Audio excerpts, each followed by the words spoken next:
Finally कुछ लोग examination नहीं दे पाए just because they were not able to download their admit cards. So that was very strange. वो लोग एग्जामिनेशन नहीं दे पाए बट मैक्सिमम स्टूडेंट्स ने एग्जामिनेशन दिया रिसर्च एंट्रेंस टेस्ट RET जो BHU PhD का था. तो काफ़ी लोगों ने एग्जामिनेशन दे दिया है. जो लोग नहीं दिए मैं स्टिल रिक्वेस्ट करूँगा आप एडमिनिस्ट्रेशन को ये रिक्वेस्ट भेजो. एंड अगर आप रेट एग्जाम्प्टेड कैटेगरी में हो, नेट है, NTA है या कुछ भी आपके पास है, तो आपको एक सेकंड चांस जो मिलेगा इंटरव्यू का जो अभी आने वाला है. आज हम उसी पर डिस्कस करेंगे सारे लोगों का फ्यूचर जो लोगों ने रेट दिया, जो CUET से हैं, NTA से हैं, नेट से हैं, JRF से हैं, एग्जाम्प्टेड हैं, etcetera etcetera.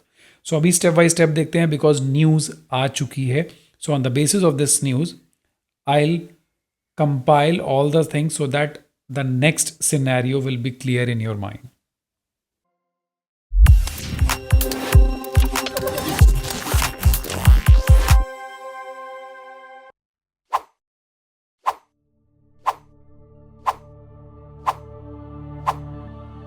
So the news update है that is in the paper, today's newspaper, that BHU PhD के प्रवेश के लिए करना पड़ सकता है अभी एक पखवाड़े तक प्रतीक्षा.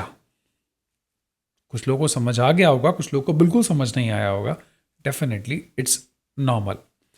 सी ये न्यूज़ आई है कि आपको अब फाइनल एडमिशन के लिए स्टिल 15 डेज़ का वेट करना पड़ सकता है. Within 15 days you will get a solid update all the information regarding BHU PhD admission.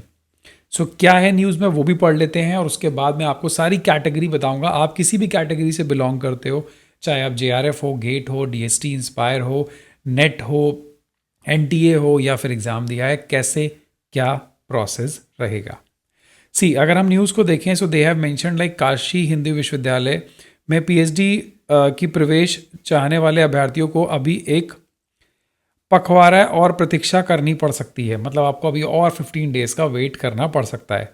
University ने 18 फरवरी को उन विषयों के लिए PhD परीक्षा करा रहा है जो CUET में नेशनल लिस्ट में शामिल नहीं थे. तो आप लोगों ने जिसने भी RET का एग्ज़ाम दिया है वो सब्जेक्ट NTA CUET के अंदर नहीं था.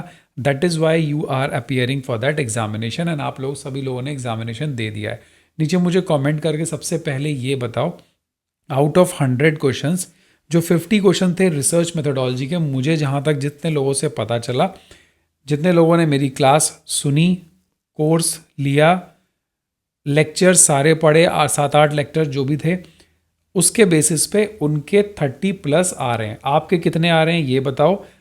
रिसर्च मेथोडोलॉजी में 50 में और सब्जेक्ट के 50 में. पेपर टफ था या इजी था ये कमेंट ज़रूर करो.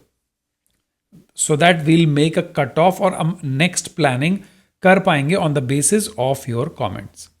हाँ, तो ये उन्होंने यहाँ न्यूज़ में लिख दिया. इसके बाद फरवरी के अंतिम सप्ताह में अभ्यर्थियों को संयुक्त रूप से साक्षरता के लिए बुलाया जा सकता है. फरवरी के लास्ट में they will do some counselling procedure. अब वो काउंसलिंग CUET वालों के लिए है, मतलब NTA वालों के लिए क्योंकि वो उन्होंने एग्जामिनेशन दिया था. वो काउंसलिंग RET वालों के लिए है या वो काउंसलिंग JRF वालों के लिए, ये चीज़ अभी फाइनलाइज नहीं है. ये सब कंपाइल हो रही है. बट आपके पास एक कॉन्क्रीट इन्फॉर्मेशन फेब के एंड में आ जाएगी, यानी इस मंथ के एंड में. यह साक्षरकार मार्च के प्रथम सप्ताह तक चल सकता है. मीन्स मार्च के फर्स्ट वीक तक ये चीज़ चलेगी, मतलब इंटरव्यूज़ वगैरह.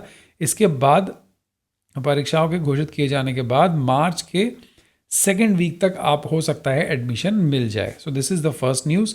और अगर हम सेकेंड पार्ट देखें इसका, सो प्रोफेसर मिश्र ने बताया कि विश्वविद्यालय ऐसे भी अनेक विषयों में शोध जस्ट अ सेकेंड शामिल CUET में शामिल नहीं थे. उनका IMS के भी काफ़ी डिपार्टमेंट्स हैं जो CUET में नहीं थे, उनको भी 18 फरवरी को एग्ज़ाम होगा. अराउंड 1300 स्टूडेंट्स इसमें बैठे थे. तो अब क्या है, और 14 जनवरी को किसका एग्ज़ाम हुआ था, जो एग्जम्प्टेड के स्टूडेंट्स थे. टेस्ट भी उन्होंने दिया था, रेट एग्जम्प्टेड कैटेगरी के, सो वो उसका रिजल्ट्स आ चुका है, करेक्ट। अब आप कहेंगे सर उसका रिजल्ट्स क्या है, चलिए अभी हम पहले कैटेगरी बता देते हैं, उसके रिजल्ट्स भी बताएंगे। तो देखिए वो कैटेगरी ए स्टूडेंट्स हैं जो लोग नेट जेआरएफ हैं, गेट हैं, डीएसटी हैं एक्सेट्रा, रिलेटेड टू एग्जम्प्टेड हैं। तो जिन्होंने एग्जम्प्टेड का फॉर्म फिल किया था उन्होंने किस दिन 14th ऑफ जनवरी को एग्जामिनेशन दिया था, टेस्ट बी, जिसमें आपने रिसर्च प्रपोजल लिखा था और उसकी कॉपीज चेक हो चुकी हैं, सारे नंबर्स या परसेंटेज फॉर्म में सब कुछ सेट है, वो फेब एंड में डिक्लेयर कर दिया जाएगा। तो टेस्ट भी आपने दिया था, रिसर्च प्रपोजल आपने दिया था, स्टिक रहना अपने प्रपोजल पे, इंटरव्यू में वही काम आने वाला है, करेक्ट।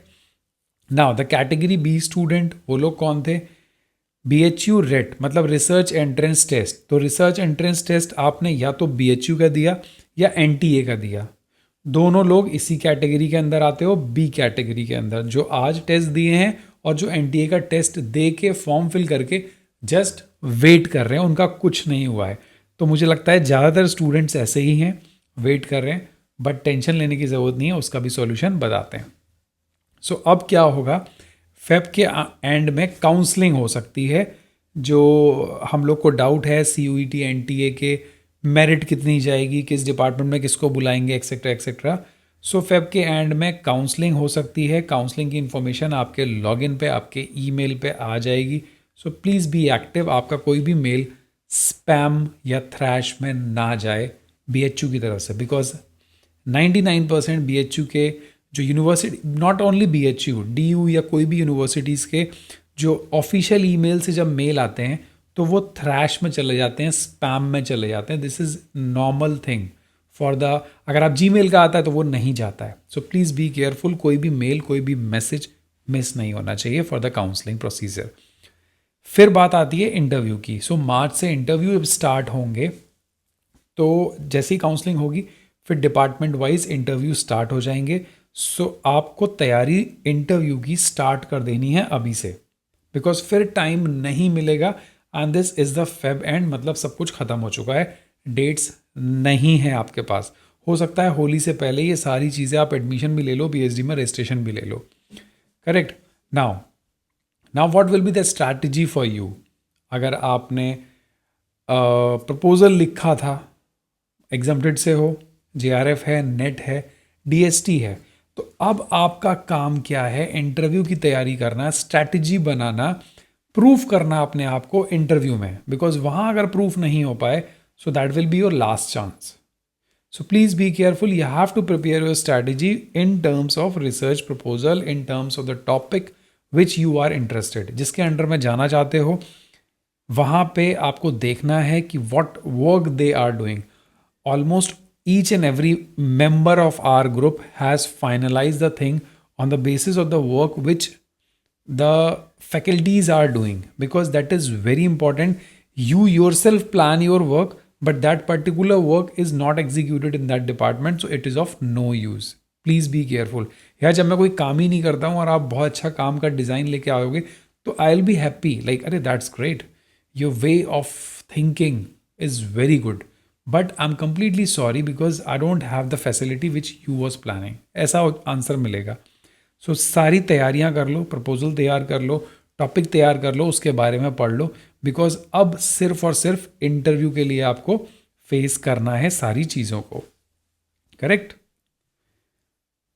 तो चाहे वो NTA वाले हों, चाहे वो नेट वाले हों, चाहे वो JRF वाले हों, चाहे वो बिना फेलोशिप वाले हों, अब आपका सिर्फ और सिर्फ एम है जो हम लोगों ने प्रपोजल्स फाइनलाइज किए हैं, और that the proposal which you have finalise, if you want to revise it then go head, revise, update, और उसके अंदर जितनी चीज़ें ऐड कर सकते हो कर लो, बिकॉज अब इंटरव्यू का टाइम है। अगर आपका कम्युनिकेशन हुआ हो आपके प्रोफेसर से, गाइड से, so just go and meet अगर पॉसिबल हो तो, जिसकी बात हुई हो, बिकॉज कई स्टूडेंट्स होते हैं ना, बड़ा लाइक शाय फील करते हैं, सोचते हैं गाइड हमको डांट के भगा देगा। So it's not like that, they want that the students will come discuss and finalise the thing before interview, because आपकी चीज़ें क्लियर होंगी then only the interview will help you. So this is all about the scenario, the infrastructure, the categorization कि कैसे हमको जाना है, and this is the news update. So this is on the basis of the news. Although मेरे को ये planning भी clear थी, but जब news में ये चीज़ आ गई, so I have just shared with this with you. So नीचे comment करना, मुझे सारी चीज़ें बताना, so that I'll compile and we will communicate very soon. मिलते हैं next video में. Till then, bye bye, take care.